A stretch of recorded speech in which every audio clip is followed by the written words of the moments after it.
Alrighty guys, so today's video is basically the basics of riding a bike. It's not necessarily how to ride a bike. I'm not going to go in depth in one video. I'm going to separate it into basically a series. So for now it's just going to be the absolute basics. You just got a bike or you're wanting to get a bike, and this is everything that I think you should know first. So also I'm underneath this thing because it's not necessarily raining outside. It's like, I don't know, like it's misty. Like it's not even sprinkling, it's just like a constant mist. So my helmet and everything's wet, and I brought this little towel so I could wipe the GoPro off. But anyway, so first we'll look at the controls. Now every bike is going to be different.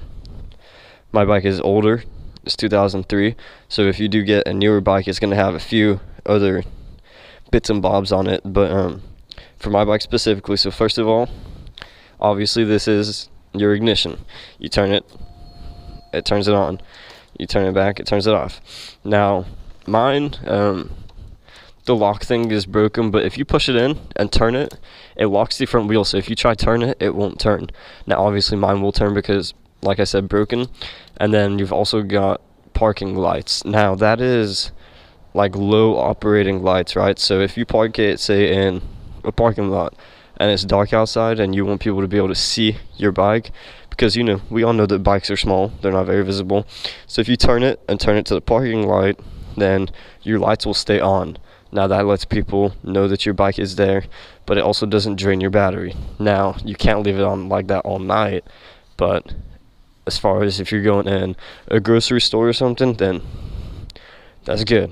Now the second right here is your kill switch. Now I leave my kill switch on all the time. You don't really need to turn it off. The only time you would ever really need to turn it off is if you just need to quickly turn off your bike. So if you're going down the freeway and something happens, just flick it and your bike turns off, right? So flick it, it turns off, right? Easy as pie.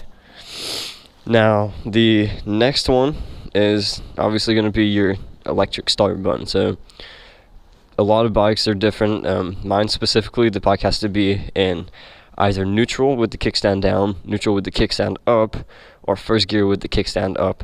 But you have to pull in the clutch on my bike and then push the starter, and then it fires up. If you don't pull in the clutch, nothing will happen. And then obviously if your bike's in first gear and you try and start it without pulling in the clutch, it's not going to do anything either. And if it does, then you're just going to turn it on and it's going to stall right away. Now the next controls, we're gonna do these ones, right? So here you've got your horn, just push it, boop boop, that's it. Your blinkers, push it once to the left, indicate left, push it once to the right, indicate right, obviously. Now unlike a car, cars, whenever you make a turn, you complete your turn, the blinker will turn off. Now if you make a lane change in a car or something like that, it won't turn off. On a bike, however, that doesn't happen, because when you turn, you lean, you don't turn the controls. So to turn it off, you just push it in and it cancels your blinkers. Right here we've got the high and low beams. I keep my high beams on at all times. My lights, I don't know if you can, okay, high beams are on. My lights aren't that bright, like I said, it's an old bike, it's not got HIDs or anything in it. I have been meaning to change that for safety issues. The more visible you are, the better. But as far as this goes, keeping my brights on is the best thing I can do to keep it more visible. I would suggest that you also keep your brights on at all times. So next, this is something that most bikes won't have. If you're watching this video now and you're buying a bike, your bike's probably not going to have this. This is for older bikes, right? Now, it's for carbureted bikes actually, but my bike was the first year of fuel injection for this specific bike, so they put what's called a fast idle on it. So if I say my bike is extremely cold, right, if I turn this on and then turn my bike on, it idles quicker, and then after a few seconds I'll turn it off just so my bike will start running. Now that's the same with a carbureted bike. You turn it on, you turn your bike on, let it run for a minute, and then turn it off. You never want to ride with your choke or your fast idle turned on. On a carburetor, on a carbureted bike, it's called a choke. on a fuel injected bike is called a fast idle. You never want to ride with that on. Now, back here, I don't have one, but a lot of new bikes will. It's a passing light, right? So you just touch it and it flashes your bright. Now, that's if you want to overtake somebody, either if it's on a one-lane road or if you're on the freeway. That just lets them know that, hey, you're right there, don't lane change, you know. Again, it's just one of those things that makes it more visible for people, you know. Bikes, like I said, are less visible, so you need everything that you can to make it more visible. Sorry guys, I'm kind of sick, and it's also extremely fucking hard to talk through a helmet while you're standing still. There's no airflow, so I can't breathe, so I gotta keep taking breaths to breathe. Man, it feels like I got asthma. Anyway, now again, on new bikes, my bike doesn't have this, but somewhere on the control, either on the left side or the right side, you'll either have mode buttons or traction control buttons. Now, I don't know specifically what they do or how to work them, so I'm not going to get really in-depth in that, but keep in mind that you will have extra buttons if your bike is newer. Okay, so moving on from the controls type deal, let me sit on it real quick. We'll go ahead and do handles, right? So this one doesn't twist, it's not your throttle. This one, however, this is your throttle, it twists, okay? Now, if you see, I can just flick it like this a little bit. If I do this while I'm riding, nothing will happen. That's called your throttle free play. Now, after it gets past that free play, that's when stuff starts to happen, right? That's when it starts to actually rev. So right here, nothing. But as soon as I go past that, then it will rev. So the lever right here, this is your front brake, right? Now down here, this little lever, that's your rear brake. So all your braking is going to be on the right side. Now that is not including rev matching and engine braking, okay? Now this lever, your clutch, and then this little pedal right here, I don't know if you can see it because the GoPro is on the side of my head, but I'm trying. This is your shift pedal, okay? So most bikes, with the exception of whether you've got the, you know, cruisers with the two shifters, but most will be down for first gear, halfway up for neutral, halfway again for second, and then third, fourth, fifth, and sixth. So it's up, up, up, up, up. So first is down, and then the rest are up. Now on bikes like Harleys and other cruisers, you can get you can either get them installed, or I believe some actually come with it, but it's got pegs on it, or not pegs, it's got shift pedals that if you flick it down in the back, it downshifts, and if you flick it down in the front, it upshifts, I believe. It might be backwards, but either way, you don't ever flick it up. On those ones, you only go down. So it would be heel down and toes down. You never flick those ones up. Okay? So as far as basic controls, that's it. So let's talk about the actual riding, okay? So I think my first tip for you, in order to be able to actually ride and be a good rider and, you know, not get into any problems, you know, not drop your bike or anything, is get over the fear of riding first, okay? Now, that can be hard to do if you're just watching a video. And if you're watching this video, I'm assuming that you have never ridden a bike before. Or maybe you have ridden a bike before and you're just watching because A, you're curious on what I have to say, or B, you're curious to see if I mention anything that you did not know, and you just want to learn a little more. So the first thing would be get over that fear. Now that's hard to do when you're just sitting at home watching a video. So my advice would either be A, find a friend that has a bike. If you have a friend that has a bike, see if he will let you go and sit on his bike. If you can't find a friend that has a bike, go to a dealership and just go sit on their bikes. Now, a lot of dealerships won't let you sit on their bikes without a dealer present. So just say, hey, you know, I want to see how this bike feels. Will you let me sit on it? And he'll be like, sure. So you've gone to the dealership, right? You've sat on one of the bikes, you know, you like the way it feels between your legs. You saddle that bitch and you say, okay, this feels nice, you know. I do want a bike, and this makes me a lot more comfortable. I'll tell you that my neighbor has 2 bikes, and whenever, actually he's had a lot of bikes. He keeps selling and buying more. He's a little indecisive like that. Maybe he'll be in some of my videos later on. He actually helped me a lot with my bikes as far as A, getting them, B, knowing a lot about them, and C, helping me fix them. So I think he'll be in some of the videos. So whenever I first started wanting to ride, he let me sit on his bike, he let me turn it on, and he let me, see how it feels to keep the throttle. Just keep rolling it on, he'd say, okay, now keep it on 3,000 RPM, so I'd keep it, and we go 2,500, I'd be like, okay, a little higher, and it'd go to like 3.5, and I'd be like, oh Jesus, and then I'd play it at 3, and he's like, okay, now move it up to 4, I'd move it up. So it helped me get a lot more comfortable, and I felt a lot less nervous. And this was before I went and took my MSF course, right? So it really helped me whenever I got to my course. At least I knew what a bike felt like between my legs. He had big 1200cc cruiser, or it was a touring, it was a BMW touring bike, I believe, the K1200 GS or something like that. So so it felt different than the little 250 Suzukis we rode at the MSF course, but I was still fairly comfortable with how a bike felt. So go sit on the bike, see how it feels, get comfortable with the way it feels, and then you can make your decision. You don't go into a test blind, right? So don't go through your MSF course blind.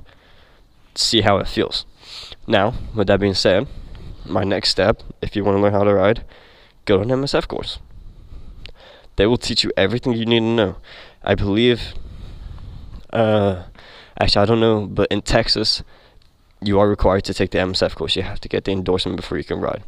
So you're going to go there, you're going to take written tests for half the day, and then you're going to get on a bike, and then the next day you're going to get straight out on a bike. So get comfortable with it. So if you're watching this video, you're not here for me to tell you to go an MSF course, right? This video is how to ride a bike. So let's go see how you ride a bike. Alrighty, so I have aligned myself so I can show you how to ride a bike. I would do it out there. My only issue is, like I said, it's very misty. I don't know why it's misty. I don't want it, clouding up the GoPro. I want you to be able to see what's going on. I don't want to have to wipe it every 5 seconds. I did bring this so I could wipe it, but I forgot. I have this perfectly good alcove right here that I can sit under. So now I would also like to say that if it's raining, don't be scared to ride. Be careful when you're riding, but don't be scared of it. Now, what would be great for you if you're watching this video, if you do have a friend that has either a small bike that they don't ride a lot, they have 2 bikes, or if they have a bike and they're just extremely generous and will let you ride it with their supervision, then shit, hop on their bike. It's always good to go to the MSF course already knowing what you're talking about. Funny story, whenever I did do my MSF class, we were doing the, clutch control, walking it up and down. And don't let this scare you from doing the course or anything, but as I was getting done, like, walking it up where we had to, I lost my balance and I dropped the bike. Now, fortunately, they still let me stay. It wasn't like a bad accident where I had done something and it was necessarily my fault. It was just I wasn't used to the way it felt to balance. I lost my balance and it fell over. That's the only time I dropped it there. I did, however, stall it quite a lot. I'll admit that. Even after I got my first bike, I stalled it a lot. So if you're getting on a bike right now and you stall it and you think, well, shit, I'm a terrible rider, I can't do this, I'm just going to keep stalling it, I'm never going to be able to ride. Don't think that. I still stall it. I've been riding for almost a year, and not that long ago, I think about a month ago, I stalled it at a light. I hadn't been on my bike in a couple weeks. I was about to go and stalled. So, a lot of riders stall it even if they're experienced. If you've got a friend that's letting you ride a bike, that is absolutely fucking terrific. Get off the bike right now, thank that friend, give him a big old hug. Okay, now, if you don't have a friend like that, I'm sorry. Come talk to me and you can ride my bike. But say you're at the MSF course, or you're going to the MSF course tomorrow, this is what you need to know. So turn your key, pull in your clutch if you have to. Most bikes, I believe you will have to. Make sure your kill switch is on. Start it up. So the first thing you want to do before you ride make sure the bike is warm. Obviously my bike is already warm. It's not super warm, but it's warm, so I can ride it. But you don't want to ride a bike when it's cold. A, it feels weird. It revs differently. And B, I don't know. Hold on, I'm gonna put it back in neutral. Okay, so your bike's turned on, it's in neutral. Pull in the clutch. Pull it all the way in. Get yourself balanced. Put your foot on the lever. Push it down. Now I'm in first gear. Okay, so there is a thing called the friction zone, right? Or the sweet spot. Some people call it different things, but the correct term is the friction zone. That is when the clutch plate and the drivetrain, so right now they're spinning like this, okay? I'm in neutral. Now the friction zone, whenever I'm in first gear, is when I'm letting the clutch go, and here it goes. The clutch plate's going, it's going, and then it starts to barely touch that drivetrain. That is the friction zone. That is when your back tire will start to spin. Now, I've got it in neutral right now. I put it in first, I drop the clutch, bam! It smacks into the drivetrain. That's what causes you to stall. So, keep in mind that whenever you are letting the clutch go, there is that friction zone. You know, you gotta find the sweet spot on your clutch, but your drivetrain and your clutch plates, they've gotta find that friction zone. They gotta go, so keep that in mind. Alright, so we got in first. Now, every bike is gonna have a different sort of friction zone or sweet spot. It doesn't take too long to learn what it is on different bikes. Now, your first time riding, it will take a while for you to learn. So what you want to do is just slowly let out that clutch, right? Slowly let it out, just very slowly. You slowly want to walk. Keep one finger on this front brake. Just keep slowly walking. Now if anything happens and you get scared, pull that clutch back in. If you pull that clutch back in, your back tire is not going to spin, right? It's going to be fine. So let me walk it back real quick. So you got it in first gear, right? You got your clutch pulled in. Just start walking it. Just start walking it, okay? Speed it up, get a little quicker. Now, at some point, whenever you hit that friction zone, or shortly after you hit the friction zone, you're gonna have to give it a little bit of throttle, okay? You can't just rely on only doing clutch control. Now, and once you get it going, once you've already gone, if you don't give it any throttle at all and you're just rolling around, you don't have to hold the clutch, you don't have to hold the throttle. It'll probably roll at about 6-7 miles per hour, maybe 4 or 5. It depends on, you know, how big your bike is. Okay, so again, you got the clutch all the way pulled in. Slowly start to release it. Now, as I was saying, at some point, after you've got that friction zone, you're gonna have to give it a little bit of throttle. If you don't give it any throttle, that's what's gonna call you to stall. Now, I can let go of my throttle, I'm not holding my clutch. Yeah, it's hard to balance, but the bike is going at 6 miles per hour by itself. So you don't have to give it throttle, you don't have to keep the clutch pulled in after you've started going, okay? That's something that I used to do. I actually never really necessarily learned that. Nobody ever taught me that. I just learned by myself at a random day when I was stuck in traffic.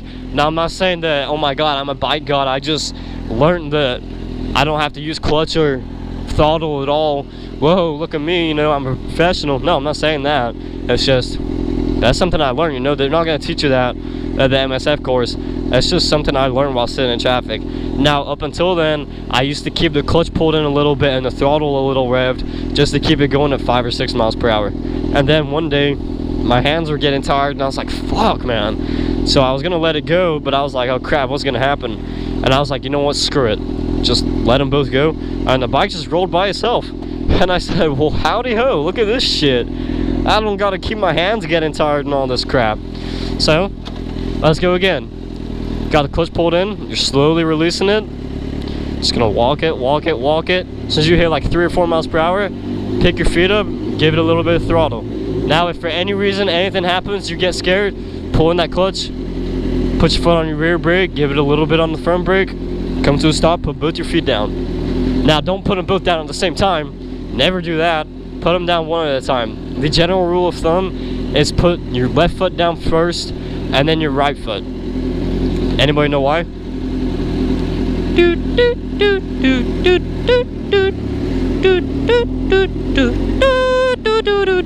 The answer is because your rear brake is on the right side.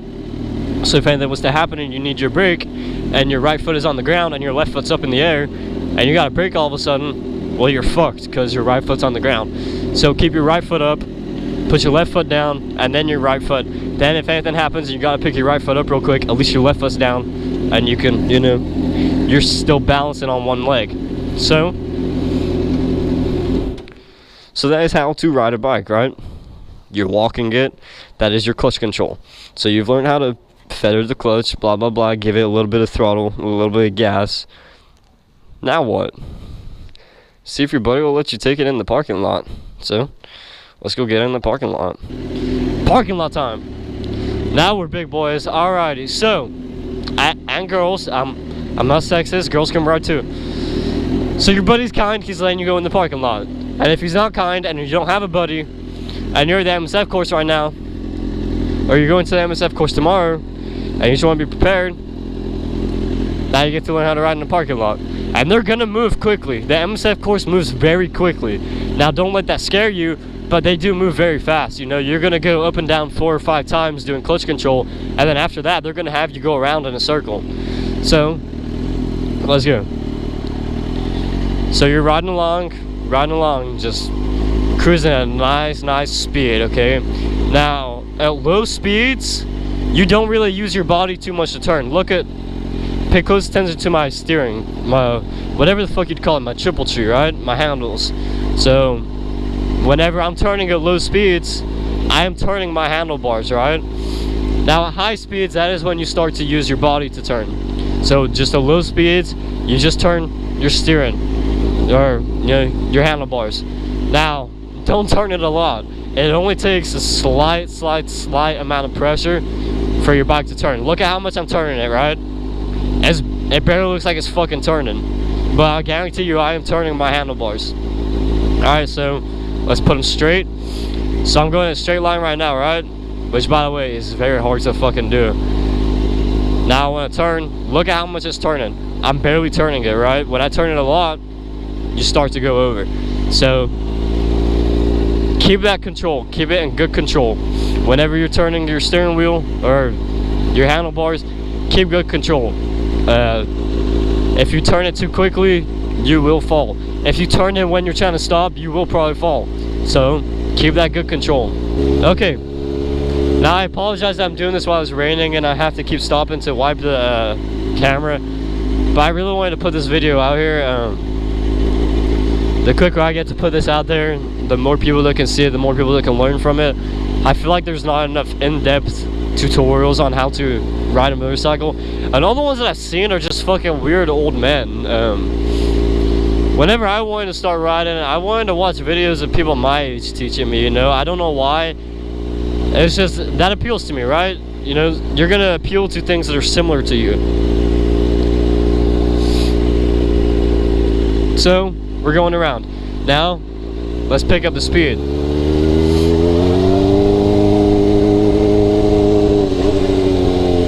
I'm gonna close my visor. Ah, it's so wet. Alrighty, so we're in first gear. Now, depending on what kind of bike you have and how big the engine is, you're gonna have to shift at different times. At 1000cc, you might not need to shift in a second until 30 miles per hour. My bike, I usually just do it at 20 miles per hour. So you're going along, we're in first gear, going. We're starting to gain speed, right? Now, the biggest thing that I was afraid of doing the MSF course was shifting. Now, I guarantee you that once you get the hang of shifting, it is the easiest thing in the world, right? So we're going along, getting speed, and they're gonna make you shift. They can hear when you shift, you know? I thought, oh, they're not gonna be able to hear it when I shift, I'm just not gonna shift. No, they can hear it, and they will call you out for it.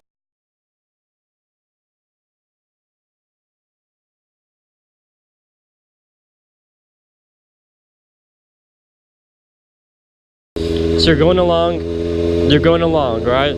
Now they'll tell you on this straight, upshift. So you're gonna go, and you're gonna upshift. Now, Did you see how quick that happened? You know how fast that took me to upshift? It literally takes half a second to shift. So, slow tutorial. We're gonna go. We're going, right? We're in first gear. To shift, pull in your clutch lever all the way. Now to go from first to second, keep in mind that you will have to kick that lever pretty fucking hard. I keep having problems very recently of me not necessarily flicking it hard enough and getting stuck in neutral.